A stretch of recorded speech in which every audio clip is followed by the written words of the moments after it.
Hi everyone, I'm back for my third vlog of my J-term trip to Eastern Europe. The past few days since I've vlogged, we have celebrated the independence of Lithuania with many of its people. On the night of the 12th, we went to the independence celebration in Independence Square by the Parliament and the National Library.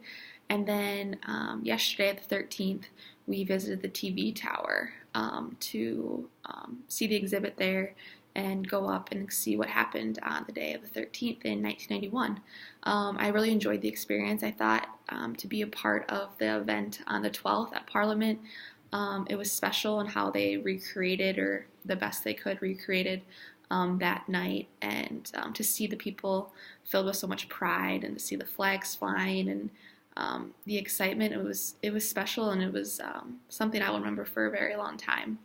That night was also a night that I found to be interesting because we heard a lot of firsthand experience from people who were there. We met with Robertos, who was I met at the Union of Soviet-Afghan War Veterans, and he talked with us about his story about the night of he was there when he was a police officer and what he came in and did and what it was like for him. And we also met his commander at that time in his police school, and he gave his personal story of what it was like to be there that night.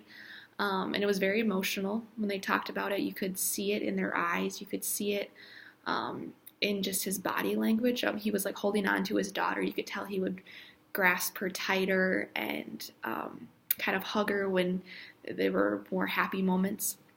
And it was also a time where we saw our tour guide, Yulita, get emotional. And that was really kind of the first time I had seen that. And it's something that stood out to me. So when I read Carolyn Ellis's article last night, I was reading their story and their interaction, and I kind of initially thought of what is it like for the people that we're meeting? Do they see they're giving us their story? Is that beneficial for them? Or is it more of the difficult part? And how I thought about how I hope that it's beneficial for them, that it's gives them pride and joy and a way to grieve, or to feel that they maybe don't have every day.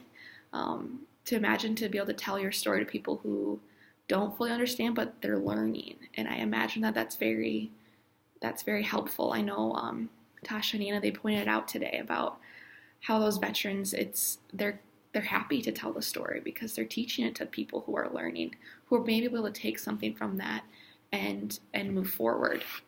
And so I kind of really able to relate that experience to that, and how I do really hope that the people that we're meeting, they see it as beneficial, that we're getting to learn from them. And I know I see it as beneficial, and I'm so thankful to be able to meet with those people and to learn. But I also really liked our class discussion today when talking about sympathy and empathy, and being able to discuss trauma, because I feel that it is very taboo at times. I've always been interested in learning about the Holocaust, and I took that prior religion class, and I was so, in a way, intrigued by it. But I've always seen the Holocaust as a story, and how learning about what happened to those people, and so that it can never happen again, is a story that I want to be able to tell people so that they can have the same knowledge that I do to make sure of that it never happens again, and just be able to understand those people, and so that their memory and the event is never forgotten. And so when I took this class, I just wanted to talk about it.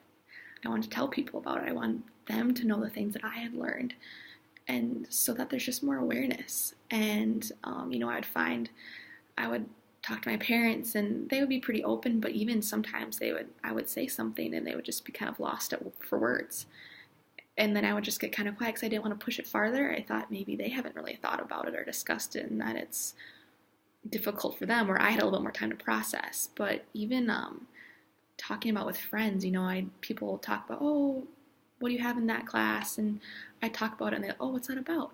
And so you try to go in, and they just get quiet. And so it always kind of does feel like it's taboo and hard to talk about it. And I don't want it to be that way, because I want people, just like I'm trying to do on this trip too, I want people to be able to discuss it openly. And, I see it in a way of discussing it as telling their story, because they're not here to tell it anymore. And I look at it that when I see it in a more positive light.